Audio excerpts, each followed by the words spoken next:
Estás escuchando Milenio 3 por Aluka Nanika. Buenas noches, 1:32, está sonando la música que es la llamada chamánica, la llamada cibernética, la llamada del misterio. ¿Estáis ahí?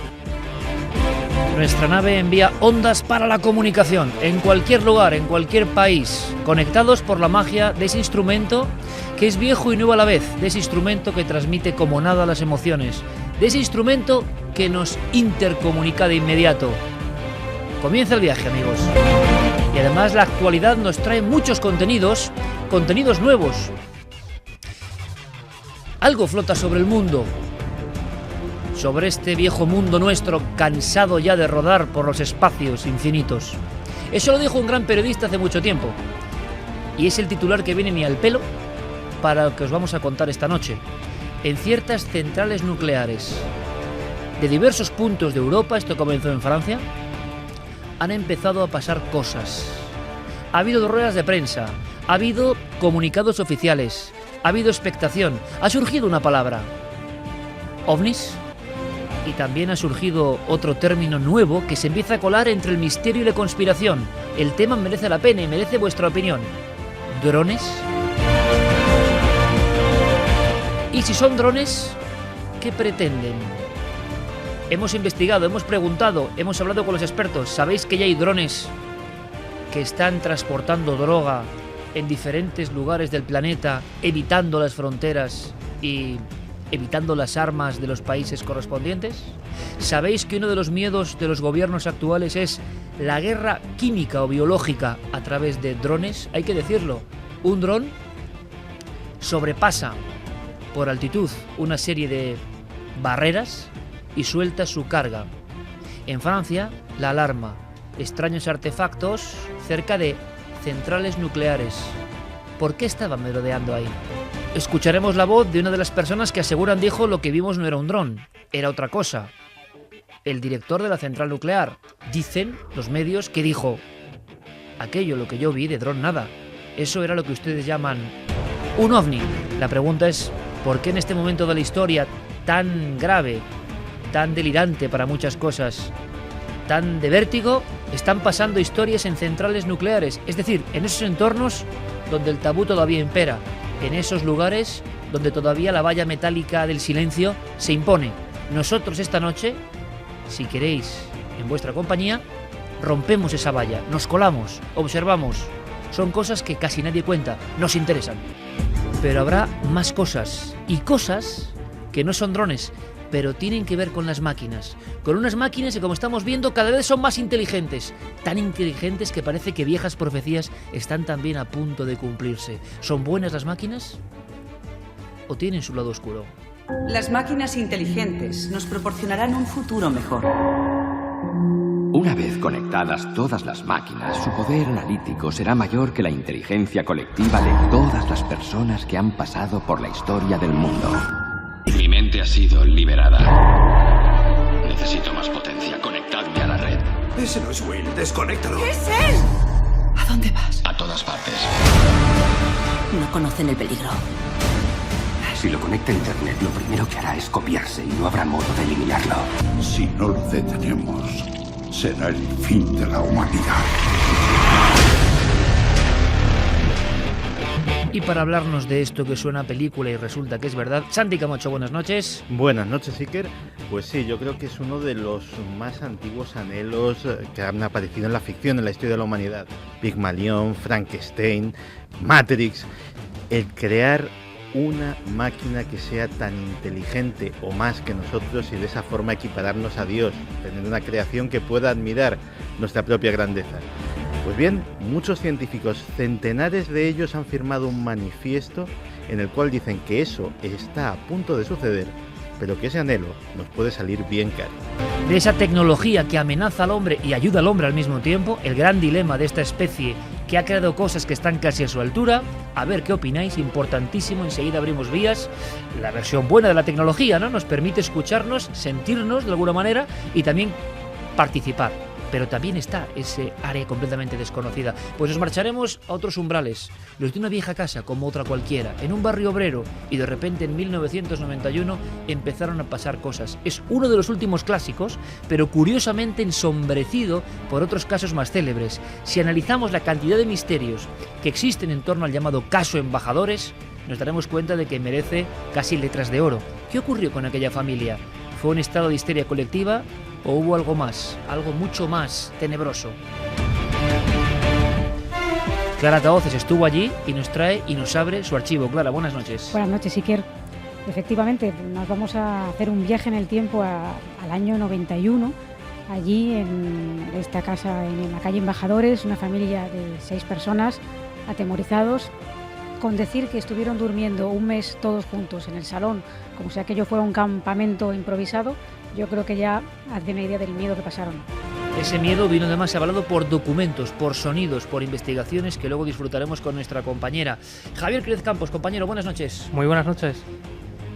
Otra versión completamente diferente de la ciencia, una versión casi apócrifa. Se está haciendo, pero no se cuenta mucho. Tenemos algunos datos. Todos sabemos que los perros saben detectar todo tipo de cosas que nosotros, simplemente ni soñamos. Perros y enfermedad. Ha habido casos, los hemos contado, pero ahora esto está estudiándose en laboratorio. Sí, se ha hablado mucho del sexto sentido de los animales y de cosas que ellos pueden detectar. De hecho, estamos acostumbrados a ver noticias de personas cuyas mascotas se empiezan a comportar de manera extraña y que acaban yendo al médico y se les detecta una enfermedad. El perro les salva la vida. Pues bien, en este misterio hay muchas autoridades reputadas, personas en el ámbito científico y académico que están intentando ahondar. Y de hecho, en España tenemos algunas autoridades indagando a este respecto y los resultados, que nos los contarán esta noche, son realmente sorprendentes. ¿Creéis que el perro puede ser un animal alerta? Un animal que nos puede decir, ojo, te está pasando algo, te ocurre algo. Su radar es más efectivo a veces que el de cualquier tecnología. Y hablaremos, como no, de la Ouija, que vuelve a la actualidad y vuelve por un caso bien misterioso, si es como se está contando. Carmen, buenas noches. Buenas madrugadas, Iker. Pues sí, te doy unos datos. Madre e hija, sesión de Ouija. A las pocas horas, después de una nefasta predicción que le da ese tablero, la casa se incendia. Ellas dos graves en el hospital. El misterio, la ciencia, la tecnología, la historia, los animales, los sucesos extraños, lo que está ocurriendo, la conspiración, qué está pasando, todo eso y mucho más en Milenio 3. Para que el viaje sea sideral ya, para que entremos en órbita, solo falta un código, una cosa.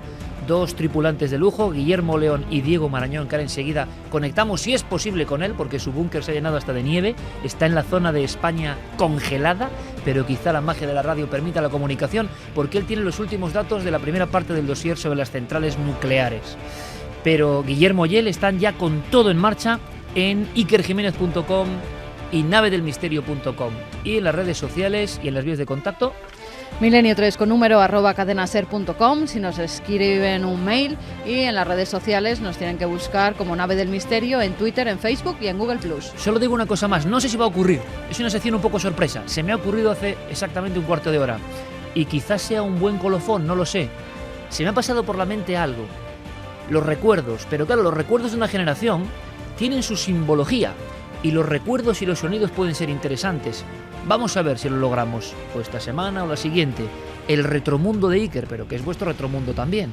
Tanto los que tenéis mi edad, nuestra edad, la generación muy marcada por ciertos elementos que luego tienen su misterio, y cualquier joven que nos escuche ahora en cualquier parte del mundo, con que digamos un título de una serie, un título, por ejemplo, de un robot, como el Mazinger Z rojo, el Mazinger Z pobre, que tuvimos en España, o tantas y tantas cosas, con teclear ya sabe lo que es. Por tanto, es una puerta, un viaje en el tiempo, de alguna manera. El retromundo.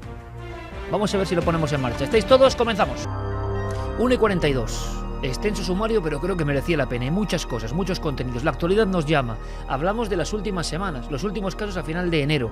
Puede que se hayan producido casos esta misma noche o las noches anteriores, pero no tengamos todavía teletipos confirmando. El rumor es constante y la preocupación mayor, sobre todo después de los acontecimientos vividos en Francia a nivel de terrorismo. Hay quien relaciona ambos acontecimientos. Informes aseguran que el ISIS, ni más ni menos, esas siglas que causan pavor, está ya utilizando el medio de los drones para, de momento, vigilancia.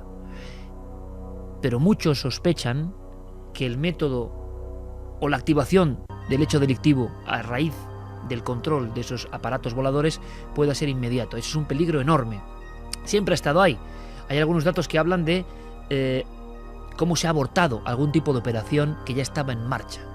Como siempre en el mundo, como siempre nosotros, los pobres humanos, los hombres y mujeres de la calle, somos los últimos en enterarnos de lo que ocurre, de lo que está pasando ya.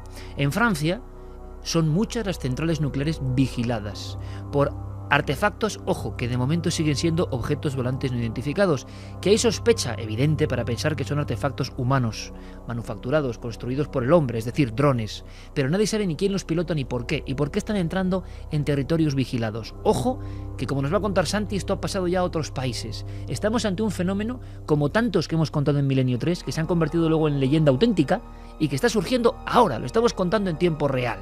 En Francia, los informativos se llenaban de términos. Y, hombre, yo estudié francés, pero mi francés, yo para los idiomas siempre he sido muy tarugo, son cuestiones personales de mi cerebro, pero se entiende perfectamente, lo vais a entender, porque lo que importa, y el francés para eso es muy expresivo, son algunos términos concretos. Para que veáis el tono que hay en las noticias en Francia ahora mismo, términos como dron, como sabotaje, como terrorismo, como explosive. Esas cosas se entienden, son idioma universal. Y está saliendo todo esto en telediarios. Vamos a comprender por qué.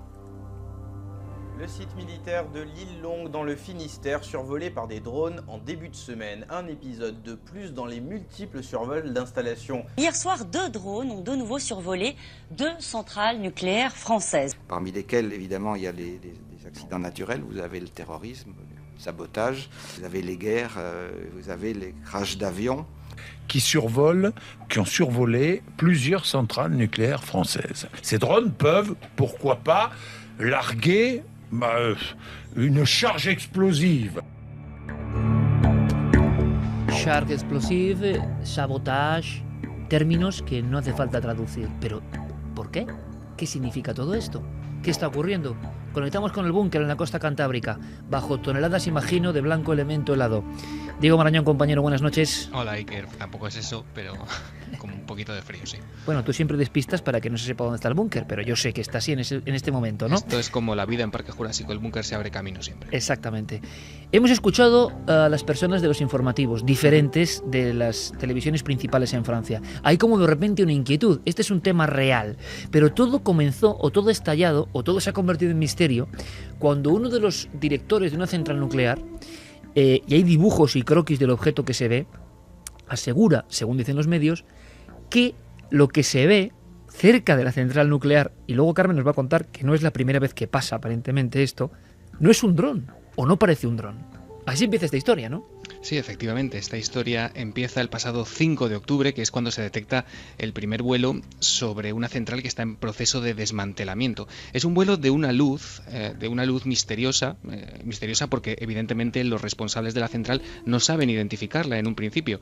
Se activan todas las alertas y hay datos, Iker, por ejemplo, la web de ORF dice que solo entre los pasados meses de octubre y noviembre se registraron 18 vuelos en centrales nucleares francesas, pues que han dado lugar a investigaciones y procedimientos judiciales. O sea, 18 ovnis oficiales, digámoslo así, objetos volantes sin ningún tipo de permiso, sin ningún tipo de autorización, que están sobrevolando instalaciones de la máxima seguridad. Exactamente, se ha hablado, como dices, de objetos voladores e incluso algún responsable, como vamos a escuchar en unos minutos, al máximo nivel de esas centrales se ha atrevido a pronunciar la palabra ovni. Sean ovnis, sean drones, el asunto es extremadamente preocupante, lo acabamos de escuchar, está en las noticias, en Francia hay revistas con las portadas copadas con estos titulares y de hecho yo creo que si lo pensamos detenidamente, la hipótesis más terrenal, que es la de los drones, es seguramente la más inquietante de todas. Escuchamos a Pezzani, ¿me cuentas quién es? Sí, estamos hablando de Pascal Pezzani, que es el director de la central nuclear de Blayais, que es donde se han registrado uno de estos vuelos, y después te cuento qué es lo que dijo a puerta cerrada. El 13 de octubre, los equipos de la central detectaron una aeronave. Miembros de la gendarmería intervinieron, desplazándose al lugar inmediatamente. Dicho vuelo no tuvo ninguna consecuencia para la seguridad y el funcionamiento de la planta. La dirección ha presentado una denuncia ante la gendarmería de Blaye, aunque los puntos vitales de la central no se han visto comprometidos.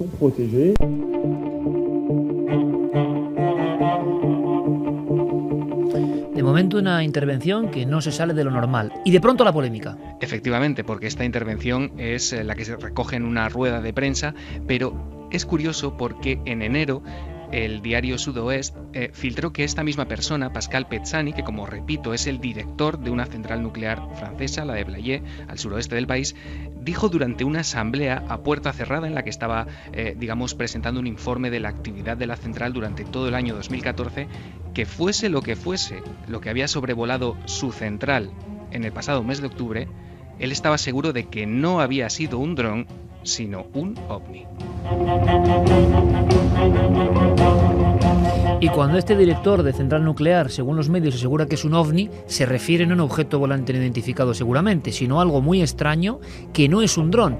Incluso de este tipo de acontecimientos ovni, vamos a llamarlo así, hay hasta croquis o dibujos, ¿no? Sí, efectivamente, hay croquis que han realizado los responsables y que desde luego recuerdan poderosamente. ¿Qué es lo que ves en ese croquis? Cuéntalo a nuestra audiencia. Bueno, es un objeto alargado con una luz en uno de sus extremos y con un núcleo de un color un poquito más oscuro. Tiene la apariencia típica, yo creo que todos podemos recordar, de un ovni clásico de los años 50 o 60. Es el típico objeto que todos tenemos en la cabeza, pero evidentemente los vuelos que se producen en su mayoría, Iker, de noche, también es posible que esto sea algún tipo de dron y que sea evidentemente la impresión o la perspectiva que esta persona pudo tener del objeto. Lo curioso es que aparentemente este responsable de la central nuclear ha dicho que tiene muy claro que lo que ha visto no es un dron. Llama la atención, ¿no? Es decir, que él descarta la hipótesis dron. Sí, no sé si es que el hombre sabe mucho de drones o están muy informados y quiere contar que lo que ha sobrevolado su central nuclear en pleno silencio es otra cosa. Y además es curioso porque el caso este en concreto sucedió en octubre, no trascendió hasta diciembre y fue en enero cuando él se vio un poco obligado a dar esta rueda de prensa oficial para atender, ¿no?, el interés de los medios que estaban deseando escuchar qué es lo que tenía que decir. Tenemos que decir que nosotros desde Milenio 3 hemos intentado hablar con ellos, de hecho nos hemos puesto en contacto con ellos, pero su respuesta ha sido tajante, han rehusado hacer cualquier tipo de comentario al respecto. De hecho fue Pablo Villarrubia, nuestro compañero, que es quien domina este idioma, quien se puso en contacto con ellos e inmediatamente, en cuanto nosotros pronunciamos la palabra ovni, se desentendieron inmediatamente. Se desentendieron es llamarlo suave, ¿no? Sí, por se pusieron casi agresivos, ¿no? Mencionar la palabra ovni era un poco darnos con la puerta en las narices. Efectivamente. Eso cortaron la comunicación inmediatamente. Cortaron la comunicación. Y eso, amigos de Milenio 3, ¿cómo lo interpretáis? Noel Calero, Fermín Agustí al otro lado de este gigantesco dron nave que sobrevuela el mundo del misterio, y Noel siempre acertado con estas músicas que nos meten directamente en faena. Estamos viendo algo que no sabemos si es humano, si es extrahumano, qué hace vigilando ciertos entornos. Ojo cómo está el panorama mundial, para que en el corazón de Europa esté ocurriendo esto. Son bromistas, hombre, hay ciertos límites. Vamos a aprender luego con Miguel Ángel Ruiz, ingeniero aeronáutico, trabaja en el sistema de comunicaciones de Paralla en Santander, en el aeropuerto de Santander, sabe perfectamente lo que hoy puede hacerse con un dron en España a nivel legal. Es sorprendente lo que está pasando. Pero escuchemos más voces de lo que ocurre ahora en Francia, que ha llevado, como decías, Diego, a portadas hasta que dan miedo, ¿no? Con titulares que dan realmente miedo. Sí, efectivamente, y esos titulares son, digamos, la avanzadilla de lo poco que pueden recoger esos artículos, porque se sabe realmente muy poco de estos objetos. Se sabe que estas aeronaves, Iker, estas que se han detectado sobre las centrales de Francia, eran de diferentes tamaños, en cada caso de diferentes envergaduras. Algunas tenían capacidad para transportar hasta 20 kilos de carga. Evidentemente la preocupación era tremenda porque eso supone un gran peligro en caso de que porten algún tipo de carga que pueda estrellarse en las piscinas, ¿no?, donde se guardan los desechos nucleares. Y como dices, sí que hay una investigación en marcha, y así lo confirmó Bernard Cazeneuve, que es ministro del Interior de Francia, en una entrevista que dio para France Info. Esto es lo que él decía con respecto a la investigación. Hay una investigación judicial en curso y se están tomando medidas. Confirmo simplemente que esa investigación existe y que se ha puesto en marcha para saber qué son exactamente esos aviones no tripulados y neutralizarlos. De hecho, existen dispositivos destinados a la neutralización de ese tipo de artefactos, pero no me extenderé en su funcionamiento porque no debo hacerlo. Y vuelve el silencio en torno a una situación que es nueva, que es un poco incomprensible. No se había hablado de esto, siempre un poco de soslayo, pero el ministro del Interior hablando de que esa investigación oficial está en marcha. Son Efectivamente, objetos. Iker, perdona, lo curioso y lo que destaca muchísima gente y muchísimos expertos, ¿no?, que se han atrevido a investigar qué es lo que está ocurriendo, es que resulta tremendamente extraño que hasta el momento, si esas investigaciones están en marcha, el gobierno francés no ha difundido ningún dato exacto sobre la procedencia de esos objetos, sobre su origen. Tampoco se sabe que haya derribado o interceptado ninguno de ellos. A día de hoy, en este momento, a la 1:53 de este 7 de febrero ya 8, ¿qué se sabe de esos objetos que llaman la atención toda la semana en Francia? Oficialmente, ¿qué se sabe de ellos? Oficialmente no hay ningún dato. Oficialmente no se sabe su origen. Oficialmente, como te digo, no se ha interceptado ninguno. No hay ninguna fotografía oficial que los muestre durante esos vuelos. Y lo que sí se sabe es que es lo que algunos medios han apuntado. Incluso el propio gobierno lo dio a entender. Quizá ellos decían que pudiera ser obra de activistas antinucleares que tuvieran como objetivo pues poner de manifiesto la falta de seguridad de las centrales nucleares francesas ante potenciales ataques terroristas. Lo curioso es que también estas organizaciones ecologistas, sobre todo Greenpeace, se ha pronunciado, han dicho que ellos no tienen absolutamente nada que ver, que cuando ellos lo hacen, lo dicen abiertamente, lo reconocen, y que en este caso, desde luego, no tiene absolutamente nada que ver con ellos. Estos vuelos pues no son de su incumbencia y ellos no están detrás. También, por ejemplo, tenemos las palabras de Yannick Rousselet, que es el responsable en Francia de la campaña antinuclear de Greenpeace, que mostraba así su preocupación sobre lo que estaba ocurriendo. Vemos que se puede entrar y salir del espacio aéreo de las centrales nucleares francesas o en las instalaciones nucleares francesas sin que nadie pueda hacer nada. Está a la vista que hay una auténtica brecha de seguridad en nuestras centrales. Son frases que, claro, causan un temor enorme, porque hablamos, lo denuncia Greenpeace, de muchas centrales nucleares, algunas en periodo ya de desabastecimiento, de desmantelamiento, con grandes silos o fosas donde están los residuos líquidos, los residuos nucleares de altísima contaminación, y alguien ha ideado, vamos a ver, si estos drones de pequeño o gran tamaño, o estos ovnis, o las dos cosas, que no lo sé, porque recordamos que a nivel mediático se ha afirmado en los medios franceses, se ha filtrado que el director de una de las centrales dice que de drones nada, que eso era un ovni. Lo dejamos ahí. Bueno, sea lo que sea, pero pensemos en el dron, por ejemplo. Pensemos también en esta escena apocalíptica, de acuerdo, de película. Vosotros opinaréis. Me gustaría mucho esta noche, porque seguro que hay personas que manejan drones pacíficamente. 99,999% de las personas, ¿no?, que tienen sus drones, que graban, que hacen fotografías, que gracias a ellos hemos descubierto pinturas rupestres, paisajes desconocidos, hace poco unas instalaciones secretas. Es decir, los drones aportan muchas cosas. A mí me gustaría que esta noche vosotros, amigos y amigas, que sabéis de drones, que tenéis un dron, pues a ver qué os encaja, qué nos encaja, qué está pasando, qué ocurre en nuestro país, porque da la sensación de que estamos ante un mundo nuevo. La tecnología ha ido por delante, luego lo contará Santi, ha ido por delante y nos ha pillado. Ahora de repente hay pequeños artefactos, ¿no?, vamos a llamarlo arañas mecánicas volantes, porque algunos tienen como unas patas, y piensan que hay un tipo de modelos que pueden atrapar con esas patas, entre comillas, una carga de cualquier tipo. Pensadlo por un momento. Tú lo manejas desde cierta lejanía, drones de cierta potencia, y sueltas la carga sobre la instalación donde están los residuos más potentes. Una central nuclear con un sistema armamentístico bien elegido y bien diseñado es difícil de atacar. Siempre son lugares del máximo nivel de reserva. Resulta que pequeños artefactos, y ahora creo que estamos entrando en la conciencia del peligro, están siendo detectados cerca de centrales nucleares. Un tipo normal que está con su dron no creo que se vaya justo a la central nuclear a grabar. Por tanto, la inquietud es enorme de qué puede estar pasando y de qué puede pasar en un futuro. Ha habido palabras de una persona fundamental en la historia de las ideas y el lenguaje, y que se ha declarado, digamos, partidario de los drones como objeto de terror. Sí, es Noam Chomsky, el famoso filósofo, lingüista y activista estadounidense, que fíjate, Iker, este corte yo lo he rescatado del archivo porque es casi una profecía, pertenece al año 2013, y fíjate lo que Noam Chomsky ya entonces daba a entender que podía ocurrir con estos aparatos. Pasados unos días del atentado en Boston, en Yemen se realizó un ataque aéreo. Uno de otros tantos, pero este es especial, porque había un joven de aquella aldea que fue atacada y que posteriormente lo describió todo. Lo que dijo es interesante y relevante. Contó que en su aldea se intentaba abatir con drones a una persona bien conocida. Las agresiones de este tipo son un arma de terror. No solemos llamarlo así, pero es la verdad. Él contó que los yihadistas intentaban a lo largo de muchos años convertir a los vecinos en antiamericanos, pero que no tuvieron éxito. Con el bombardeo de estos aviones no tripulados se consiguió que toda la localidad se volviera en contra de Estados Unidos. Y a lo mejor varios centenares de personas serán terroristas solo para vengarse. Es una máquina de terror.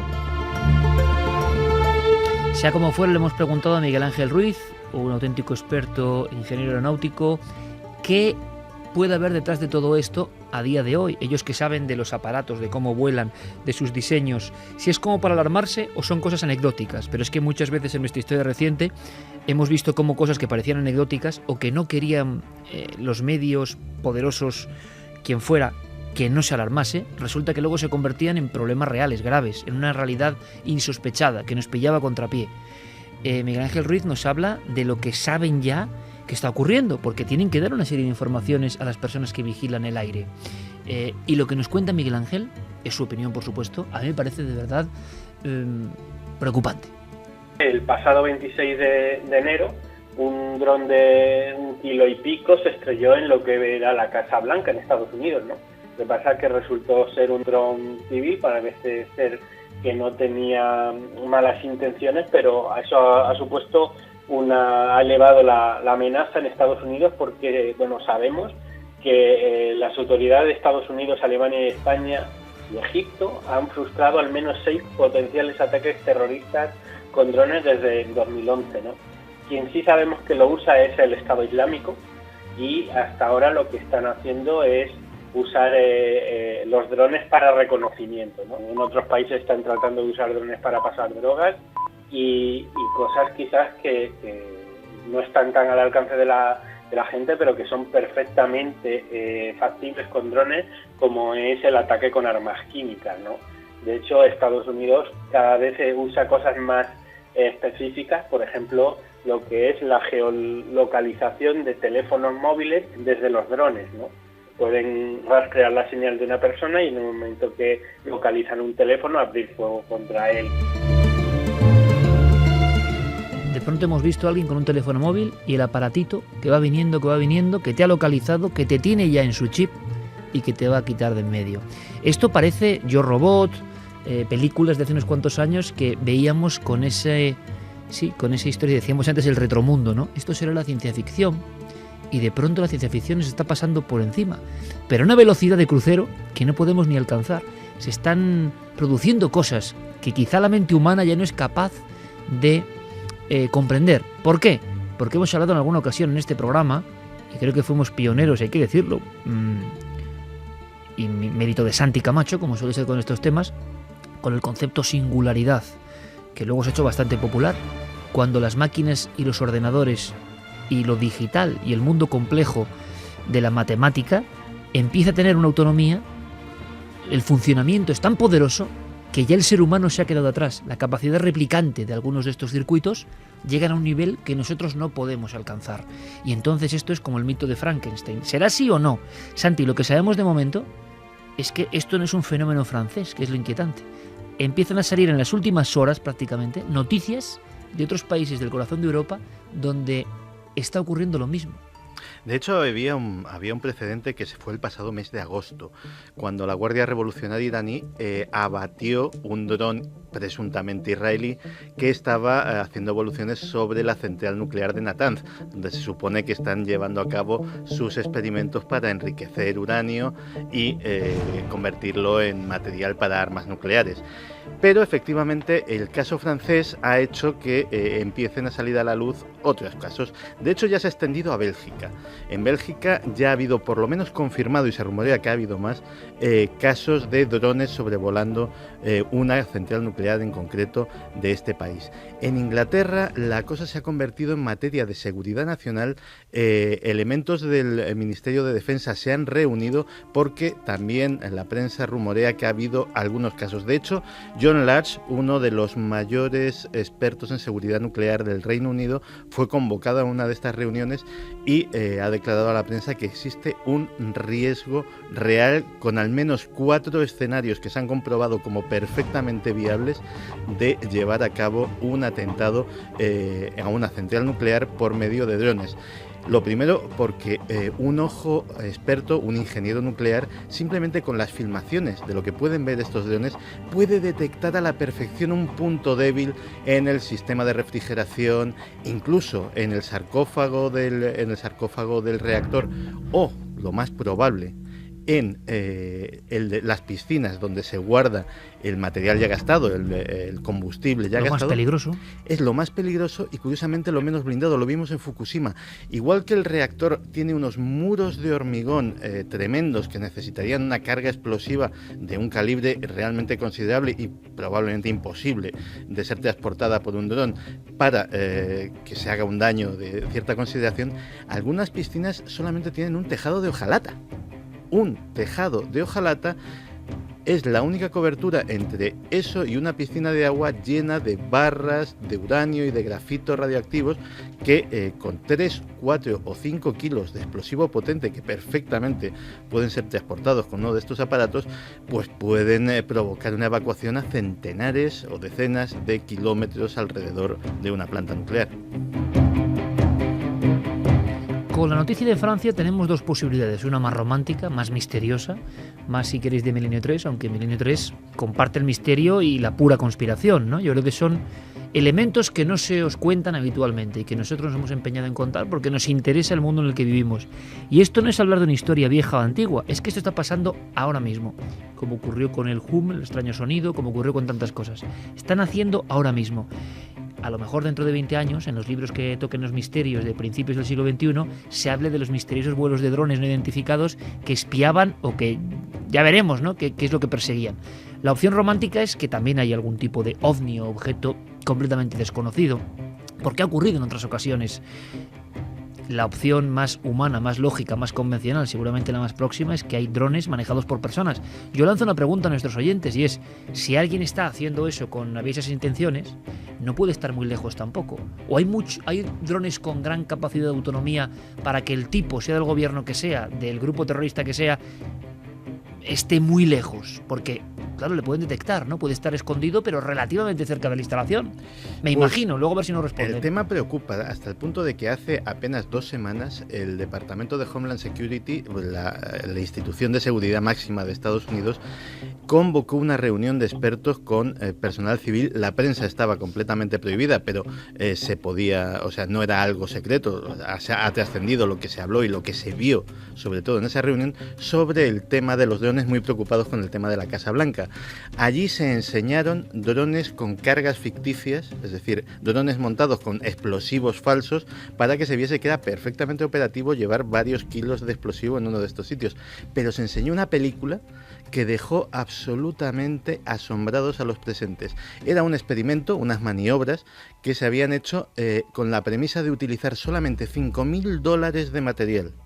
$5.000 de material en drones y montar un ataque contra una columna de vehículos acorazados y armados del ejército de los Estados Unidos. ¿Adivina quién ganó? Los drones. Un dato más, ¿qué pasa en España? Vamos a ver, Carmen, si hay algún tipo de comunicación de personas que controlen el tema de los drones, que no debe ser tampoco fácil, no es sencillo, ¿no? Las personas que manejan drones, porque hay de todo tipo y muy económicos también, ¿no? Pero escuchad algo que tiene que ver con nuestro país, porque claro, estaremos pensando, es que igual en nuestro país, igual está pasando y no nos informan, igual ha ocurrido y no nos dicen nada. Yo qué sé, yo no digo nada, pero puede pasar. ¿Cuál es la normativa exactamente, además ampliada y actualizada recientemente, que Miguel Ángel Ruiz se sabe de memoria, en nuestro país, en nuestra piel de toro? Esto yo creo que es sorprendente. Estaríamos hablando de unas condiciones que imponen a todos los drones de hasta 25 kilos de pesos, en el cual tienen que tener una placa de identificación, un piloto autorizado, es decir, existe ya el carnet de piloto de drones en España, pero tienen unas restricciones importantes, por ejemplo, de operar en zonas no pobladas, en espacio aéreo no controlado, y que no se vaya más allá de los 500 metros sin superar los 120 metros de altura, ¿no? Luego existen otras, la ley regula otras muchas cosas, como por ejemplo que los drones puedan grabar audio y vídeo, ¿no?, en determinadas circunstancias, etcétera, ¿no? Pero como digo, por primera vez en la historia, España ya tiene una normativa para regular el uso. Sorprendidos, ¿verdad? Pues yo también, sinceramente. Es que ha habido muchas historias, una Santi en Chernóbil precisamente, hay mucho mito o verdad, no lo sé, también algunos se han querido llevar el tema por ahí, de apariciones de ovnis, o sea, mucho tiempo antes de los drones, 1986, sobre la central más famosa del planeta. Pues sí, justo en el momento más crítico en que el reactor estaba expuesto y la radiación estaba subiendo a niveles absolutamente catastróficos, mucha gente dice que allí se vio planear un objeto extraño que disparó un rayo luminoso hacia el corazón del reactor abierto de aquel reactor número 3 de la central de Chernóbil, y que a los pocos minutos la radiación empezó a bajar a niveles mucho más tolerables y mucho menos catastróficos. Es un mito, es una realidad. Desde luego es difícil de creer. Es difícil de creer. Ver un objeto, a no ser que fuese quizá, quién sabe, un objeto real, un objeto terrestre, no conocido, pero la gente cuenta eso, que vio eso. Te puedo asegurar que la, entre comillas, leyenda en Chernóbil y en los alrededores ha habido gente que me la ha contado a mí como escuchada de bomberos, escuchada de personal que estuvo allí, incluso de personas ya fallecidas, es decir, mi difunto marido me contó, es decir, que está muy viva esa historia. Pero como un objeto que de alguna forma blindaba, sellaba o ayudaba. Sí, de hecho, la historia es que aquello fue lo que evitó realmente una reacción, el famoso síndrome de China, una reacción en cadena fatal que hiciera que el núcleo del reactor llegase hasta el centro de la Tierra con unas consecuencias absolutamente imprevisibles. Perdona, fíjate que interesante, pero justo con lo que contaba Santi, hay precisamente un ufólogo ruso, Vladimir Avinsky, que él entre los años 70 y 80 recogió decenas de casos de avistamientos de extrañas luces y aeronaves en diferentes centrales nucleares de la antigua Unión Soviética. Y él contaba no solo eso, sino que en algunas de esas centrales, después de los avistamientos de estas naves, algunos investigadores habían encontrado unos extraños artefactos que tenían forma piramidal. Y él teorizaba, en aquella época se empezaba a teorizar que quizá a seres de otros mundos estaban interesados por nuestras centrales nucleares y nuestras armas nucleares. Pero él lanza una teoría que es que quizá estas naves lo que pretendían era desactivar isótopos radiactivos del suelo para limpiar los ecosistemas de zonas contaminadas por este tipo de energía. Pues precisamente en esa zona, en esa antigua Unión Soviética, ya había teorías de este tipo y que se podrían relacionar perfectamente con lo que ha contado Santi en Chernóbil. Es que en la antigua Unión Soviética había una ufología muy potente, muy estructurada, que lanzaba un sinfín de investigaciones y fotografías. Recuerdo el mítico Boris Churinov, por ejemplo, y gente que recogía, y tenía su mérito, testimonios de aquel mundo tan hermético, y las centrales nucleares, los silos de misiles, eran como un vergel de historias, de apariciones extrañas. Esto es como un arquetipo en movimiento, es decir, como sabemos que hay peligro, como sabemos que el mundo está en peligro, imaginamos y recreamos a los salvadores del cielo, entre comillas, intentando ayudarnos, o realmente están esos aparatos. Aunque sea casi en teletipo, Carmen, porque hay varias historias que tienen que ver en el mundo de la ufología con estas centrales de alta seguridad y con los ovnis. Sí, además es gracias a un personaje que se llama Robert Hastings, que se dedicó durante años a ir entrevistando a personas, a militares sobre todo, que habían tenido experiencias con objetos volantes no identificados y que la mayoría de ellos estaban en bases que guardaban armas nucleares. En 1964, por ejemplo, el teniente coronel Philip Moore, en la base militar de Walker, en Nuevo México, está al mando de una de las cápsulas subterráneas de control de misiles cuando un comandante le avisa que están viendo, no solo él, sino todo su equipo, un objeto sobrevolando la instalación. Varios militares son enviados para inspeccionar la luz sobre el terreno, directamente la ven sin prismático siquiera, y lo que avistan es una luminaria que se acerca y se aleja repetidamente y a gran velocidad sobre los silos de misiles. 2 años después, el mayor Guyland King estaba destinado en la base de lanzamientos de Ellsworth, en Dakota del Sur, cuidando 150 proyectiles nucleares. Afirma que una noche saltaron todas las alarmas porque había un ovni sobrevolando la base. Según comprobaron los militares, se trataba de un plato volador rojo que proyectaba un haz de luz sobre el silo de lanzamiento. Otra vez la imagen, no sé si simbólica o real. Algo proyecta, como decía Santiago, que le contaron él mismo en Chernóbil, un haz de luz sobre el lugar donde está casi teléfono rojo, ¿no?, de lanzamiento de misiles. No es la única vez que pasa en esa base, se produce en 3 o 4 ocasiones y además lo que les alerta también es que después aparecen unos extraños helicópteros que ellos no saben a qué pertenecen, a qué gobierno, a qué unidad, porque no tienen constancia de que puedan sobrevolar su base, y estos objetos lo que hacen es ir porque alguien ha alterado ese espacio aéreo que en estas bases está protegido, por supuesto, no puede entrar nadie por el aire, sin que antes se haya dicho que va a pilotar tal avioneta con tal matrícula, con tal piloto. En una de esas ocasiones en la que es avistado el objeto circular y metálico junto a la valla de la base, el cuerpo de seguridad pide permiso para disparar. Quieren sus armas, las empuñan, pero cuando se dirigen a los mandos, estos les dicen que no disparen, que estén alerta, pero que no disparen. Al parecer, después de ese extraño avistamiento, uno de los misiles sufre un incomprensible fallo.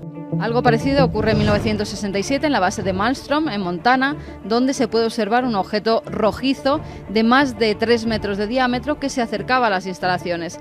El ovni fue observado por el personal de la base, que además pudo comprobar que mientras aquel ingenio estaba cerca de los misiles, estos quedaban inutilizados.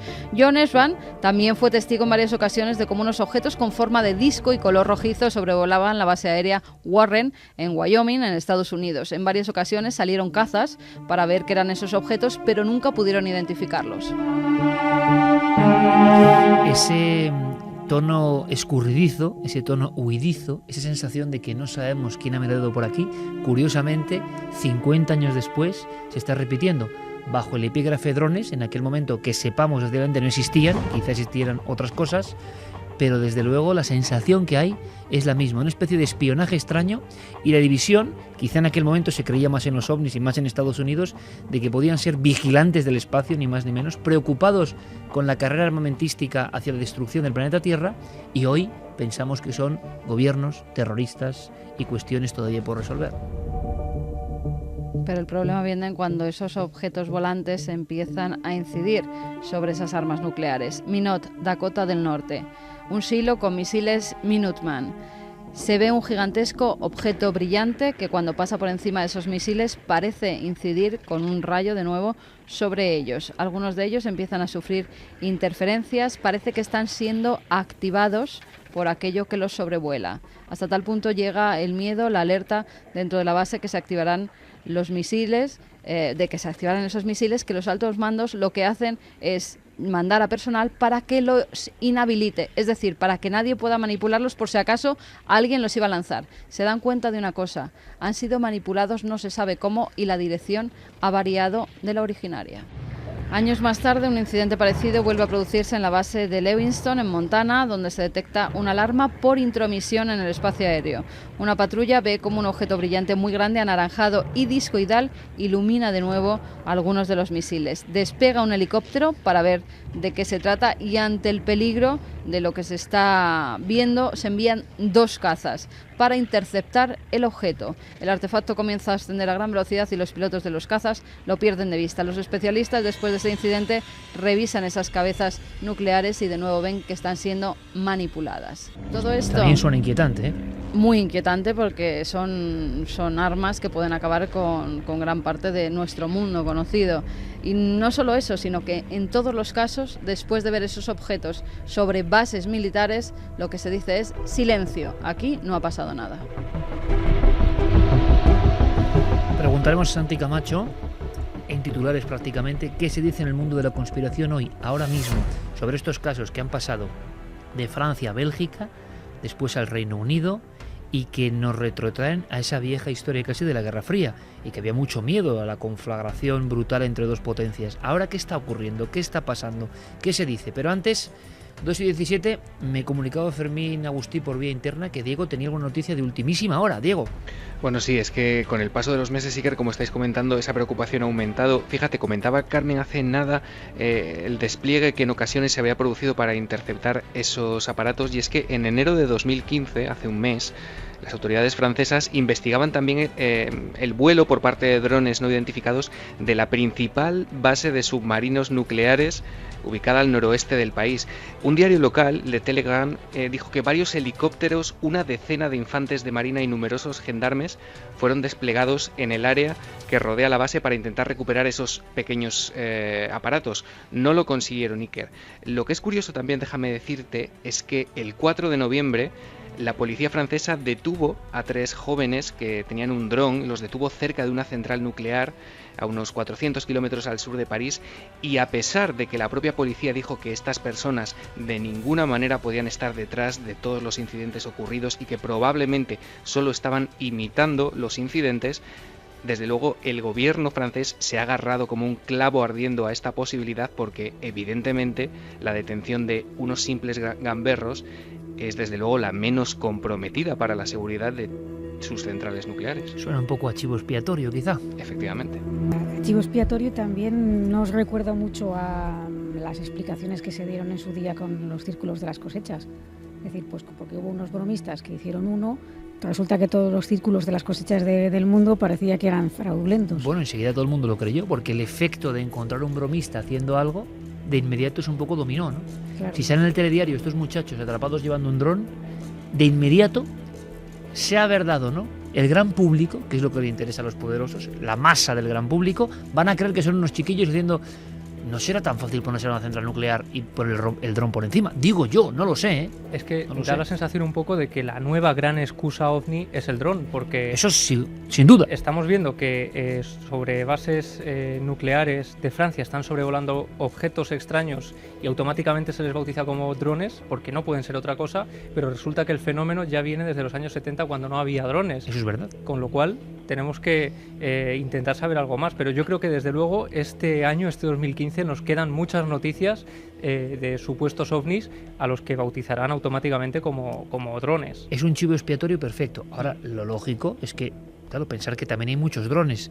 La versión de la conspiración que dice a estas horas, Santi, ese mundo en el que tú te mueves, ¿qué cree que está ocurriendo en Europa? ¿Qué están haciendo en estos días? Ojo. Pues hay dos vertientes y curiosamente ninguna tiene que ver con los ovnis. Parece que la hipótesis ovni queda para los románticos. Efectivamente. Efectivamente, lo que se está pensando es que tal vez alguien, y se apunta directamente pues a integristas islámicos, puede estar ensayando, planificando, viendo la posibilidad de que se pueda hacer algo sobre una central nuclear en Francia, que no olvidemos que ha sido un país que recientemente ha sido castigado por ese tipo de terrorismo. Y luego está la parte más rebelde o más retorcida, que opinan que todo esto puede ser una cortina de humo para establecer lo que se denominan las vallas electrónicas en los drones. ¿Qué son las vallas electrónicas? Hasta hace bien poco, tú te comprabas un dron de cualquier modelo y podías volarlo donde quisieras, incluso por zonas prohibidas, y era tu responsabilidad. Si te pillaban, allá tú con las consecuencias penales o administrativas que tuvieras que arrastrar. Sin embargo, lo que se está viendo es que, como casi todos los drones tienen posibilidad de geolocalización GPS, establecer, y ya hay en algunos modelos establecido eso, vallas electrónicas, lugares por los que por su propia programación es imposible que pasen. Si intentas pasar, se una barrera tipo la cúpula, ¿no? Sí, se encuentran una muralla invisible que no les deja penetrar. Eso ya, de hecho, hay modelos que tienen casi todos los aeropuertos mundiales un perímetro de 1,5 millas alrededor con sus vallas invisibles, pero que pues a lo mejor instalaciones secretas, instalaciones nucleares. La propia Casa Blanca recientemente ha sido incluida en la actualización de software de estos drones con una valla invisible que suena ridículo que no tenía. Claro, no tengan lugares de este tipo, que lo tenga un aeropuerto y no lo tengan lugares de este tipo, sí, donde hay armamento para arrasar medio país. Entonces, digamos que esta parte más levantisca lo que dicen es que los drones habían dado al pueblo o a la gente común la posibilidad de tener ojos donde a determinada gente no le conviene que lleguen los ojos de la gente común, y que con esto se van a generalizar esas vallas electrónicas, con lo cual los drones pues van a seguir siendo pues un mero juguete, pero no vas a poder ver una base secreta o no vas a poder ver una instalación del nuevo orden mundial. Vaya. El cerebro colectivo de la conspiración, que fino hila, ¿no? Porque siempre cuentan las cosas y uno se queda diciendo, vaya barbaridad, pero hay un regusto de, ¿y si fuese verdad?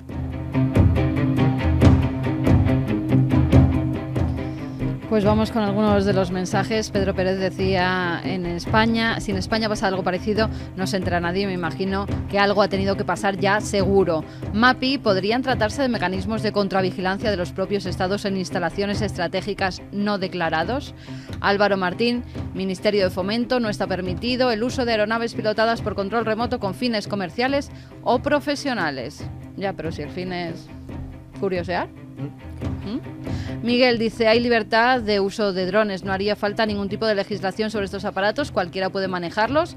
Jesús Bastarrica, no creo... Ha dicho Miguel Ángel Ruiz que ya hay un carnet, digamos, de operador de drones. Ya, pero es que también venden una especie de que es para los niños y graba perfectamente igual que un dron, como unos helicópteros que además suben muchísimo, graban en vídeo perfectamente, fotografían. ¿Se considera dron? ¿No se considera dron? Luego hay una cosa que es que la tecnología está avanzando muchísimo. Ya hay drones de juguete, digámoslo así, que tienen unos tamaños absolutamente diminutos. Es decir, son espías como perfectos. Un pajarito. Y no solamente que vuelan, sino que saltan. Sí, sí. De hecho, ahora mismo están limitados pues por la autonomía y por que lógicamente con ese tamaño no tienen capacidad para llevar una batería de larga duración. Pero dentro de nada habrá baterías de células de combustible, habrá baterías de grafeno, habrá una auténtica revolución en el campo de la energía miniaturizada, de tal manera que un dron que mida pues poco más que un gorrión puedas volarlo a una distancia absolutamente increíble, y eso sí que ya es indetectable por el ojo, por el radar o por cualquiera. Montaña Sánchez dice, los drones me están dando mucho miedo, según las manos que los guíen pueden salvar vidas, que igual arrasar una ciudad. Sí, porque además hace poco se publicaba la noticia de un equipo español que había creado un dron que podía llevar órganos para trasplantes, con los cuales también hay grandes ideas, ¿no?, para hacer el bien. Jesús Bastarrica dice, no creo que tenga nada que ver un dron atacando un pueblo con un dron sobrevolando una central nuclear. Daniel Echevarría, un ejército de drones son un arma imposible de parar, no tiene límite al no ser tripulados, tecnología en manos del hombre. María Daza, da un poco de miedo cosas que vuelan sobre una central, deberían estar protegidas, que la que se puede liar es gorda. Edu dice, igual es alguna empresa o particular interesado en averiguar si hay radioactividad o algo por el estilo. Lo increíble es que no sabemos, que sería tan sencillo saberlo, comunicarlo, esto ha sido así, asá, la matrícula tal, y este es el objeto con fotografías, pero es que después de no sé cuántos meses de sobrevuelos, 18 detectados en Francia, nadie sabe nada. Eso sí que es inquietante, ¿no? Y eso está pasando. Hecho, es que además, por el tamaño que tienen, incluso estos que eran drones, si son drones de un determinado tamaño, son absolutamente invisibles al radar. Es que son muy pequeñitos. Estos avistamientos se los debemos a la agudeza visual de los vigilantes de las centrales nucleares. Es decir, no ha habido un medio mecánico que los haya detectado automáticamente. Es decir, tenemos 16 avistamientos en Francia, que se sepa, es decir, lo cual no quiere decir que haya habido 16 o 32 más que les ha pasado absolutamente desapercibidos a estos vigilantes. Fíjate, Enteos apunta a una posibilidad que dice, si son drones, operaciones encubiertas del propio gobierno francés para crear una nueva alarma y atraer atención mediática y desviarla de otro lado. Lo que estamos hablando de que la tecnología va muy por encima de lo que nosotros sospechamos, me está recordando muchísimo a una escena, y según estaba hablando Santi antes de los drones de pequeño tamaño, más aún a la escena de la película Fantasma, esas bolas metálicas que perseguían a la gente, lanzaban un rayo y lo mataban. Seguro que técnicamente se puede hacer. Hemos escuchado que hay drones que ejecutan a personas. Esta semana salía una noticia de cómo ya estarían listos los drones del tamaño de mosquitos, con capacidad para extraer muestras de ADN sin que te des cuenta, sin que se dé cuenta el sujeto. Y claro, el que te extrae una muestra de ADN también te puede inocular cualquier cosa sin que te des cuenta. Santi acaba de lanzar una diapositiva al futuro. Un dron pequeñísimo, como un mosquito, se posa. ¡Uy, qué picotazo! Ese picotazo ha transmitido una información o se ha llevado de ti una información. ¿Ciencia ficción? Lo dudo. Nanorobots, tecnología, todo lo que el hombre ya empieza a considerar un ensueño, resulta que se está creando. Siempre ha sido así en la historia, pero ahora con una velocidad extrema. Bueno, con los mosquitos si los escuchamos, zascas, ¿no? Como nos carguemos drones así a manotazos, verás tú. Emilio Molina dice, a día de hoy sigue siendo, por desgracia, muy arriesgado hablar de ovnis y más en ciertos ámbitos. Angel of Death, creo que sea un dron o un ovni, es un tanto preocupante que vigilen o ronden por centrales nucleares. María dice que oficialmente solo se crearán cortinas de humo y desviará la atención hacia otros temas. Y Pato, cualquier rato van a preparar la de Dios, tiempo al tiempo. Era Pato el que decía esto. Sí. Yo espero que se equivoque y espero que no Alguna tenga liarán. razón. Pero vamos a ver, lo que pasa es que está pasando, está ocurriendo ahora mismo. Es un ámbito que mezcla el misterio. Algunas declaraciones han sido tan gráficas. No es habitual que un director de una central nuclear en un país como Francia te diga que de dron nada, que eso era un ovni. Y por otro lado, la sensación, el run de que hay muchos más casos y, como decía Santiago Camacho, muchos que no sabemos y que se están produciendo. Algo flota sobre el mundo, decía yo. Esa versión de esa frase maravillosa, ese inicio brutal, seguramente de una serie de reportajes importantísimos para el inconsciente colectivo de nuestro país, que en el año 68 pusieron el tema ovni en la portada del ABC, y con lo que eso significaba, algo flota sobre el mundo. Carlos Murciano, entrevistado en este programa, por ejemplo, eso por lo menos ahora tiene otra variante, ¿no? Igualmente inquietante y extraña. Algo flota sobre el mundo, graba el mundo, lanza una información, se la guarda, porque es extraño que estos lugares secretos para el común de los mortales, cualquiera con un aparato los pueda grabar, porque habrá cosas que no se puedan ver, ¿no? ¿Qué está ocurriendo? Pues la sensación que hay es que en la carrera por el control del mundo, la tecnología empieza ya a sacarnos una ventaja. Nosotros somos el corredor que va detrás, pero ese atleta nos sigue sacando ventaja, y ya no podemos alcanzarlo. Bueno, pues lo dejamos ahí, justo a las 2:30, dossier sobre un fenómeno nuevo, que nosotros, desde luego, con Diego Marañón, con todo el equipo, seguiremos puntualmente. Si hay noticias, por supuesto, si vosotros observéis algo extraño, estamos aquí en las vías de contacto para hacer este programa entre todos, porque lo que nos interesa es conocer este mundo nuestro, que contiene muchos mundos en sí mismo, y que es siempre maravilloso, fascinante y también preocupante. Preocupante es lo que vive una familia en una casa, y nos marchamos rápidamente.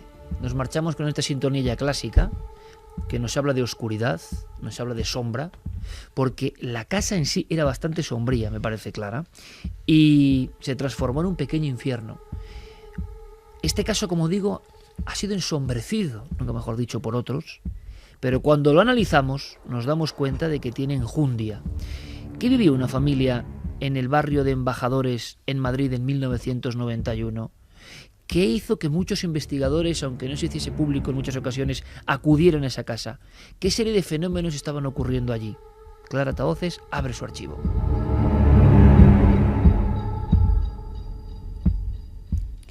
Pues sí, nos vamos a situar en el año 1991, en un momento en el que estos fenómenos, como muchos de los casos que hemos visto en esta sección, estaban desprestigiados, ¿no? La gente había muchos casos, ¿sí?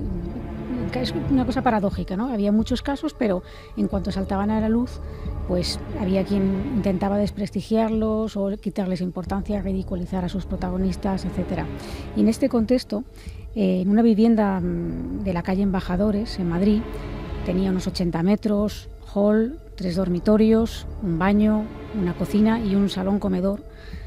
Vivía una familia compuesta por 6 personas de clase media baja, el padre, la madre, 2 hijos, la esposa de uno de ellos, un bebé pequeñito y una perra. Y bueno, todo comenzó, como nos explicaba uno de los protagonistas, Javier, el hijo, como si fuera un sueño, algo parecido a un sueño en el que empezaba a notar como una fuerza que le oprimía el pecho. Claro, decimos, bueno, pues esto es muy parecido a muchos de los fenómenos relacionados con la parálisis del sueño, etcétera. Oía voces que le hablaban y él automáticamente, claro, en esa circunstancia se despierta, o si es que estaba dormido, porque decía que era una especie de sueño, pero realmente llegaba a despertarse y claro, de parálisis nada, porque lo que hacía era coger la Biblia, asustado. Si tú ya tienes ese nivel de conciencia, ya no estamos hablando de una parálisis del sueño. tenía esos sueños repetitivos y ya había cogido cierto miedo y tenía la Biblia cerca de la mesilla como un objeto protector. Exacto.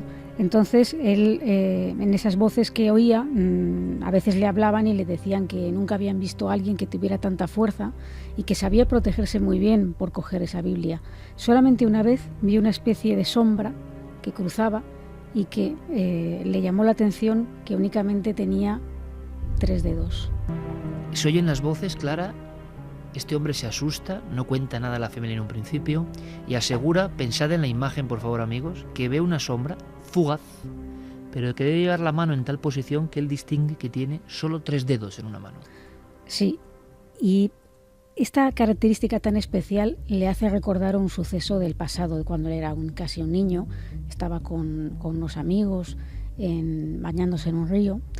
Uno de ellos, por un defecto físico, tenía solamente 3 dedos en una mano, con tan mala suerte que una de esas tardes que se estaban bañando en el río, tropezó, se dio la cabeza contra una piedra y se murió. Entonces él tenía un poco esa asociación de ideas con la garra que, por cierto, en un momento determinado notó como si le pegara un puñetazo en el pecho y estuvo 2 días con un dolor fuerte ahí.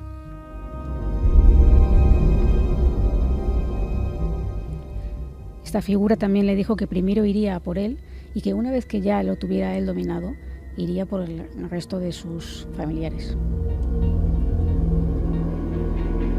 Con lo cual vemos una persona ya completamente dominada por el fenómeno, las preguntas lógicas, está perdiendo la cordura, el fenómeno le está enloqueciendo, las voces son propias. De momento es un fenómeno que vive uno de los integrantes de la familia. Se expande, ¿no? Ese histerismo no es convencional. En la habitación, como una sombra huidiza, saliendo entre el armario y la puerta, una escena, una especie de sombra sin rostro. Y solamente, pensadlo amigos, esa señal, pero que para quien lo está viendo es importantísimo. La sombra se va deslizando, casi imaginamos un Nosferatu, ¿no? Pero al final, la mano con 3 dedos. Claro, esto si hubiera solamente sido Javier quien hubiera percibido este tipo de situaciones, de fenómenos, pues bueno, efectivamente podría ser un tema de alucinación, o incluso trauma que se proyecta en un momento determinado en el futuro por algún detonante de estrés, etcétera. Pero es que el padre y la esposa de Javier también empezaron a notar este tipo de presencias, este tipo de opresiones, de sensaciones de como si algo estuviera acechándoles. Y decían que todo comenzaba como una especie de ráfaga de aire frío y un frío intenso se apropiaba del lugar. Estaban durmiendo y de repente aquello parecía una nevera y estaba todos los radiadores encendidos, la calefacción, todo. Claro, ¿por qué empieza esto? Según me comentaban, habían realizado una sesión de Ouija, no en ese lugar, curiosamente, sino en una casa que tenían en Villaverde, pero fue a raíz de esta sesión cuando empiezan a manifestarse los fenómenos. Es decir, el principal testigo, la persona que vio al niño con 3 dedos ahogarse, Javier, que está en su dormitorio y empieza a ver estas voces, que, ojo, es un mensaje muy complejo, por tanto también sospechoso, pero ahí lo dejamos. Voy a ir a por ti, luego a por tu familia. Todo esto, sea trauma o sea una realidad, empieza el detonante, una vez más, con la Ouija, de la que luego hablaremos, por cierto. Sí, de hecho en esta casa que estaba, en una casa semi-abandonada, en una puerta habían colocado, no había una puerta como tal, habían puesto un tablón para impedir que nadie entrara, y en un momento de la sesión ese tablón se desplomó y casi se les cae encima. Ellos estuvieron muy asustados y a raíz de todo ello empezaron a suceder las cosas extrañas, pero ya no solamente a ellos, a los protagonistas directos de esta casa, sino a algún familiar del aledaño que estaba participando en la sesión de Ouija. Nos lo contaban así. Mi cuñado tampoco creía, a raíz también de la Ouija se le apareció, que no cree, no es creyente, se le apareció una señora, pues eso, que le dejaba inmovilizado en la cama, una señora toda vestida de negro, pasar por la habitación. Pero es que le pegaba al perro, o algo le hacía a un perro que tenía. Escuchamos a Clara grabando a varios miembros de una familia que casi se atropellan, que está claro que están viviendo una situación de tensión. Hay otros casos clásicos en Madrid que es que me recuerdan como calco a esto, ¿no? La familia entera quiere contar lo que le está ocurriendo y hablan de agresiones incluso a un perro, una sombra oscura de uno de los integrantes que ha vivido esa experiencia con la Ouija y algo que tiene que ver con agresiones y con el perro. Sí, y que no vive en esa casa, curiosamente, es decir, pero que sí está repitiendo un poco el fenómeno. Exacto. Personas diferentes que estuvieron en aquella sesión están viviendo en sus casas por separado algo parecido. Algo parecido. Claro, todo esto, a medida que van incrementándose y que van poniendo en común las cosas que les van pasando, es cuando se dan cuenta de que algo raro pasa. De hecho, Javier estuvo mucho tiempo pasándole estas cosas sin decir nada, porque le daba miedo de contarlo y también no quería asustar ni a su mujer, ni a sus padres, etcétera. Pero bueno, ya llegó un momento en el que, como decíamos en el sumario, tenían tanto miedo que decidieron poner los colchones en el salón y dormir los 6 allí. Estuvieron durmiendo un mes así. Con ya una preocupación tremenda, lo que deciden es acudir, equivocadamente en mi opinión, pero bueno, ellos en los recursos que tenían, a la consulta de una presunta vidente. ¿Ellos sufren fenómenos, Clara, en aquel tiempo en que están un mes atrincherados en el salón? ¿Siguen viviendo las cosas? Sí, claro, siguen pasando cosas. Y claro, cuando ya ven que que esto no mejora, el miedo es tal que lo que deciden es buscar una solución a su manera. Y entonces, al acudir a la consulta de esta supuesta vidente, ella les recomienda que coloquen flores blancas, claveles, por ejemplo, en las habitaciones, que allí eso va a ayudar a que el ambiente se expanda y las cosas pues vuelvan a la normalidad. Pero ¿qué ocurre? Que lo hacen y en vez de ir a menos, todo empieza a ir a peor. Los raps, es decir, los golpes, suceden con mayor frecuencia, el frío y las corrientes de aire regresan, los claveles aparecen fuera de los jarrones donde han sido colocados y esparcidos por el suelo. Esto es lo que nos referían. Que ya cagadito, ya estuvimos durmiendo aquí, un mes entero, he hecho. Un mes entero aquí ya porque ahí dormía y... No le dormíamos porque no... Aquí en la habitación, con las luces dadas y todo. Y bueno, yo me quedé ahí dormido y eran las 11. Y salió un chico de la habitación. Y luego volvió a entrar y dice, papá, ¿has sacado tú algún clavel? Fíjate ya, con qué maldad lo hacía. Con qué maldad. Que dice, ¿has sacado tú algún clavel? Dice, no. Dice, pregúntale a papá, dice, falta clavel. Fíjate tú, que en vez de sacar los 12, sacó 5. Como siempre decimos, la grabación de Clara es obtenida en plena investigación, no para radiarse, y por tanto algunos términos pueden ser complicados, pero están hablando la familia con gran tensión, te lo están contando, que aparecen varios de esos claveles sacados. No sé si en la propia familia hay sospechas de que alguien pueda estar actuando en ese momento, casi no sé si con un síndrome, una locura, llamando la atención, pero desde luego el miedo en toda la familia ya se ha producido, ¿no? Sí, y además hay que tener en cuenta dos cosas importantes, que yo creo que ahí ya la sugestión no es tan es algo más objetivo que una sugestión, y es uno, el bebé, que se queda mirando a un punto fijo en la habitación, muy asustado, y el perro, la perrita que tenían, que a veces detectaba también estas presencias o lo que fuera, y se quedaba también mirando y ladrando a un punto fijo. Aquí, claro, ya la sugestión es difícil. El niño, por ejemplo, empezaba a llorar, y nada más que empezaba a llorar el niño, al poco se empezaban a desencadenar otra vez los fenómenos. Era como si el niño fuera un testigo, un parómetro de que eso iba a empezar de nuevo. Nos contaba el padre que una de las veces, por ejemplo, que pasó esto con el niño, una figurilla que tenían de adorno salió disparada en el salón contra una pared y se rompió. Y hay cosas ya que son un poco inquietantes, ¿no? Bueno, porque todo esto, desde luego, pues claro, puede alterar muchísimo la vida de una familia, pero mucho más es el hecho de que estén durmiendo. Imaginaos, durmiendo, estás totalmente las defensas bajadas, y de repente, por una de esas cuestiones casi milagrosas, empiezan a notar alguien de la familia un fuerte olor a gas. Despierta a su mujer, mira lo que está pasando, huele a gas, y se dan cuenta de que la espita del gas está abierta, a pleno gas, nunca mejor dicho. en varias ocasiones les pasa esto. Algo o alguien ha dejado el gas abierto. Sí, otra de las cosas también muy increíbles, así dicho, que suena casi de película de Poltergeist, ¿no? Al entrar, hay un ruido muy fuerte, de repente en la cocina muy fuerte, van hacia la cocina y de repente descubren que la lavadora está puesta por la noche. Empieza a funcionar sola sin tener ropa en el interior del tambor y intentan apagarla, no responde, la desenchufan de la red, la desconectan y sigue en marcha. Así decía la mujer. ¿Cómo una figura, una cosa o lo que sea eso, cómo podrá tener esa fuerza para tener la lavadora desenchufada? Sí, funciona. Y cargar agua y funciona, y dar vuelta. No, y desenchufarla, y seguir.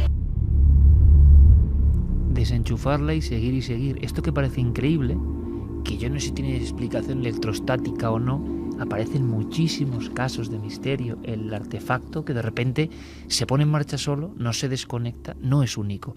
A mí lo que me está dando cierto escalofrío, no recordaba también el caso Embajadores, es cómo se produce, cómo acaba esa familia y qué similitud hay incluso en la fecha exacta con el célebre caso de Vallecas, uno de los más dramáticos. También a Ouija, también hay una sombra, año 91, finales del año 91, donde empiezan los sucesos a incrementarse. Familia agredida por algo, familia viviendo todos en el salón, objetos que salen disparados, en Vallecas por ejemplo un cuchillo.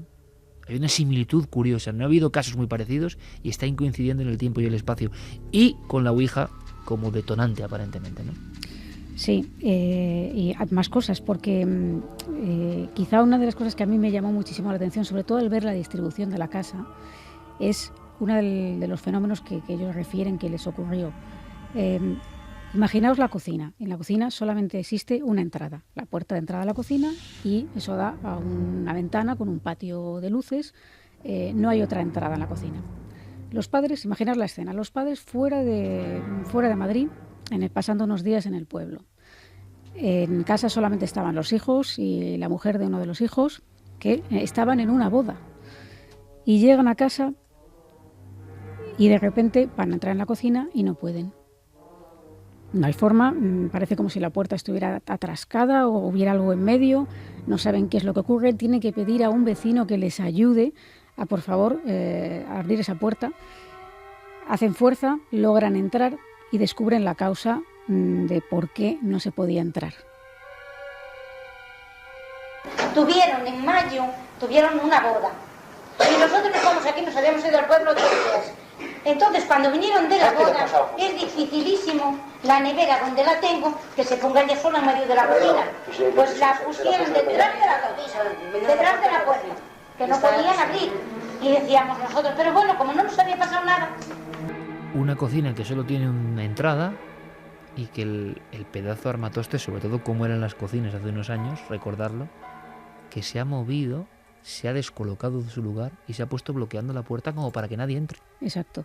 ¿Quién ha movido desde dentro la nevera, para dejarlo así? Es que... Claro, esas son las cosas que a mí, claro, me hicieron mucho desconcierto, me causaban bastante confusión. Porque había miedo en aquella familia. Cuando tú llegaste allí había pánico compartido. Sí, tenían muchísimo miedo. Es verdad que tenían un alto grado de sugestión, de que ya cualquier cosa, pues lógicamente les sobresaltaba, pero yo creo que había una base real, en realidad, ¿no? No sé si todos los fenómenos pueden ser explicados del mismo modo, pero sí que hay unos fenómenos objetivos, como este, por ejemplo, de la nevera, que incluso yo hablé con alguno de los vecinos y me decía que era verdad, que tenían que haber ido allí, tuvieron que empujar fuerte para poder abrir la puerta de la cocina. Hay unas grabaciones también interesantes, ¿verdad, Clara, en todo esto? Sí, porque en este caso, que lo seguí junto con un investigador que en estos momentos no se dedica a esto, ¿no? Y además, bueno, voy a mencionar solamente su nombre con nombre de pila, porque yo creo que él pues está en otras historias y a lo mejor no le hace incluso gracia, ¿no? Pero en aquella época yo iba muchísimo, investigaba mucho con Enrique. Enrique es una persona, es un tío alto, fuerte, casi 2 metros, corpulento, valiente, valeroso, es decir, una persona echada para adelante, ¿no? Y durante... ¿Pertenecíais a un famoso grupo de investigación en Madrid? Sí, la Asociación Parapsicológica de la Comunidad de Madrid. Y bueno, pues íbamos mucho a estos lugares y en este lugar, pues claro, llamó la atención que primero la gente como estaba de asustada, porque una de las noches, es que nosotros pillamos el caso en pleno apogeo, es decir, que eso no suele ocurrir. Una de las noches de tantas, de repente nos llama por teléfono la hija y nos dice que la cama se está moviendo, que si podíamos ir. Fuimos, nosotros no vimos que la cama se moviera ya, había cesado, pero es decir, que quiero dar una idea de que el fenómeno estaba en apogeo. Lo estabais viviendo en tiempo real. Claro, lo que pasa es que... ¿Te llegó a impresionar esa casa, Clara? ¿Llegasteis a...? Sí, a mí me impresionó por lo que voy a contar a continuación, porque después de visitarla en varias ocasiones, una de ellas nos quedamos por la noche. Ellos nos decían que las cosas empezaban a pasar a partir de la 1:15 de la madrugada, que era más o menos esa hora donde empezaba todo, ¿no? Y bueno, cenamos con ellos. Los padres, los cabezas de familia, no estaban en Madrid en ese momento, estaban solamente los hijos, la mujer del hijo, el niño pequeño durmiendo en una habitación y la perrita. Y bien, pues nosotros la idea nuestra era, porque estaban muy alterados, la verdad, pues un poco distendir el ambiente, estar con ellos, estar también alertas, porque claro, a estos sitios hay que ir más de una vez, hay que intentar estar allí y ver si lo que te están contando puede ser verdad o no. Entonces, bueno, como digo, estábamos ahí tranquilamente incluso contando chistes, es decir, no hablando de nada, sobre todo dándoles un poco de tranquilidad, ¿no? Cuando a la 1:30 de ese 22 de marzo de aquel año 1991 sucedió algo que aún no hemos podido explicar. A esa hora, la perra sale corriendo de una de las habitaciones, llorando, y se mete debajo de los pies del hijo. Acto seguido, y esto lo he oído yo, lo oyó también Enrique y lo oímos todos, suenan 3 golpes fuertes. ¿Así? Sí, como si alguien golpeara... Tipo rap. Exacto, como si alguien golpeara un armario que había de madera en la habitación, pero claro, allí no había nadie excepto el niño, el bebé que estaba durmiendo.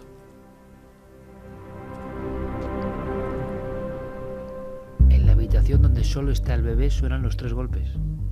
Claro, las otras 3 personas seguían sentadas a la mesa del comedor donde habíamos estado cenando y les dijimos que por favor no se movieran. Nosotros estábamos grabando todo.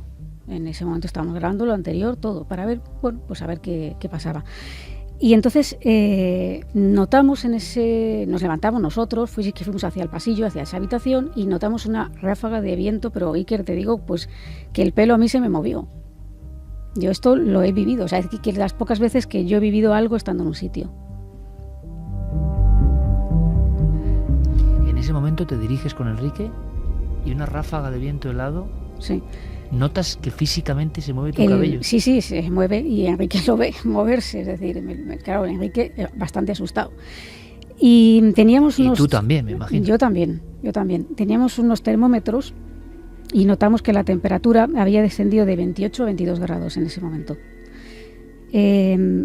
Prácticamente todo volvió a la normalidad a las 2:05, es decir, todo esto, como ves, lo tengo muy minutado porque lo tomamos mucha molestia de anotar todo, ¿no? Lo que pasa es que en la grabación esa, que la vamos a escuchar una secuencia, vamos a ver ese desconcierto cuando se han oído previamente los golpes y entonces se oye a la familia hablar que si han oído un golpetazo, que si... Explícanos un poco lo que vamos a escuchar. Le voy a pedir a Noel que bajemos... Sí, porque es confusión. Claro, primero la excepcionalidad, creo, de contar con Clara y con su archivo y con sus vivencias, ¿no? Pero cuando llega un caso vivido, claro, todo es excepcional. Y a ver si tenemos tiempo, porque seguramente ya preguntas para Clara o opiniones, ¿no?, sobre lo que está contando. Pero claro, esa grabación está hecha para el momento, para captar el momento. Y seguramente si la ponemos, después de cómo estás contando todo magníficamente, la gente se va a perder porque no entiende. Entonces, un mapa para seguir la grabación, ¿no? Hay un momento en que eso acaba de ocurrir, los 3 golpes en la habitación del bebé. Se han oído los 3 golpes, de hecho creo que en la grabación se oye uno de ellos. Y se oye pues una especie de confusión de los miembros de la familia hablando. Hay alguien que dice, y ese golpetazo, porque lo han oído, comentan que hace frío, que nos vamos a helar. Que ese frío ha llegado ahí de repente. Ese frío ha llegado ahí. Y al final de la secuencia, que la hemos dejado completa, se cuela una voz gutural que no entendemos lo que dice, pero que de verdad que sobrecoge. Que no estaba ahí. No estaba. Escuchamos.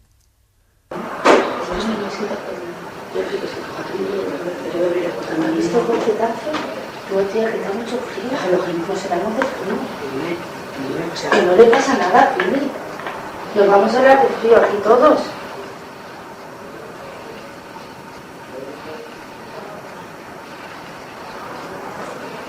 Vamos, ese golpetazo. Me ha puesto los pelos de punta por algo que luego comentaré. No puedo contar mucho hasta el momento, pero junto a Fermín Agustí he escuchado yo unas grabaciones hoy que me han inquietado, ¿eh? Y eran golpes, pero tenían un no sé qué, que qué sé yo. Es intuición, pura subjetividad. No es esto que hago yo, era otra cosa. En esta grabación de Clara, nada más empezar la grabación, se oye el pam. Ese era uno de los golpes. Ese era uno de los golpes. Y luego la voz final, que es que yo no logro casi, es como un susurro final, como un poco... La tenemos aislada, la podemos escuchar aislada, si queréis. Pero a mí me gustaría escuchar de nuevo, aunque sea los golpes, ¿te parece? Sí. Noel, ponemos un trozo, luego nos lo llevamos porque es mucho vociferío, mucha tensión, pero la ponemos rápidamente, la misma que hemos puesto ahora. ¿Por qué? Porque ese golpe no se escucha fácilmente, no se captan estas cosas fácilmente, ¿no? Pero claro, es que es el primer segundo que vais a escuchar. Quitamos la música, Noel, si te parece, y escuchad nada más acabar de hablar yo, por favor, porque sale ¡pum! Se llega a captar. Nos lo vamos llevando, Noel. Está ahí un cacharrazo impresionante. Y luego dices que has aislado la voz. Sí, lo que he hecho ha sido, como es la voz aparece al final, o sea, yo quería que escucharais la secuencia, digamos, para integrada en mitad, ¿no?, de todas las voces de ellos. Exacto. Y ahora lo que es la voz, que yo desde luego no entiendo, pero algo parece que dice como de judíos. Escuchamos.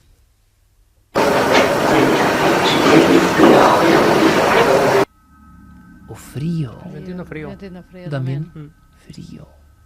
Claro, es que cuando están hablando también se cuela otra voz que dice, hace mucho frío. Pero no sé pueden si ser alguno de ellos. ellas. Yo no sé, yo desde luego en ese momento cuando escuchamos las grabaciones lo que nos llamó la atención fue aquello otro. Pero claro, hay mucha confusión. Claro. Pero claro, esa voz es como... ¿Podemos ponerlo otra vez, Noel? Vamos allá.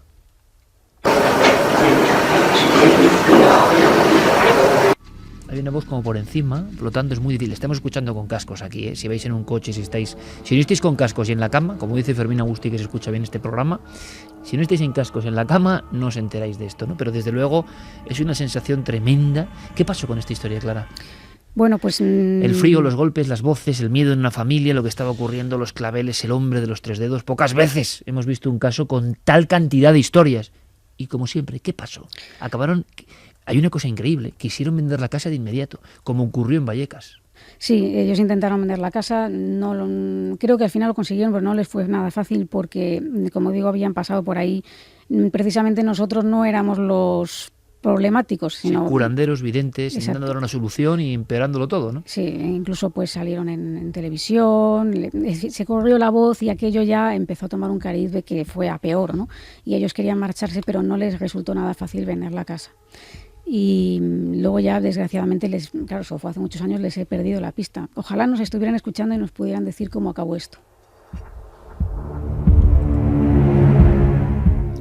Hemos hecho de la tecnología, la actualidad, lo que está ocurriendo, lo que está pasando, fenómeno nuevo. De pronto nos hemos zambullido en la radio más clásica, la más antigua, la eterna, la que no pasa de moda, yo creo, y a mí por lo menos, Clara, te lo digo, me ha puesto los pelos de punta.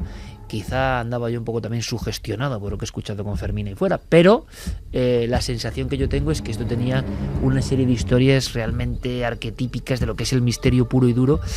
Que claro, ¿cómo no te va a enloquecer esto? ¿Cómo no vas a estar luego sugestionado? ¿Que tú vayas y haya sustos quiere decir que todo es fraude? ¿O que esa gente está ya desquiciada y que cualquier cosa le puede alarmar? ¿Hay alguna pregunta, alguna cuestión o alguna valoración de lo que ha contado Clara en uno de sus archivos sin duda más potentes de la historia? La valoración es que todos se irían de la casa, que no sí, saben claro, cómo aguanta la gente. Hombre, porque no tienen otra salida tiempo. A veces, ¿no? Claro. Pero Rothschild no eran, desde luego.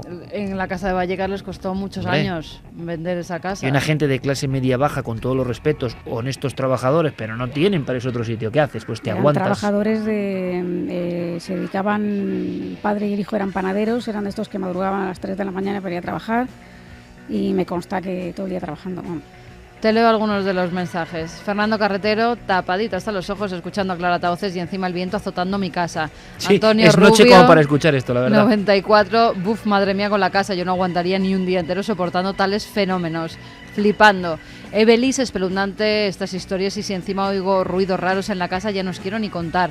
María Daza, quita el cable y sigue funcionando, vamos, yo salgo por patas.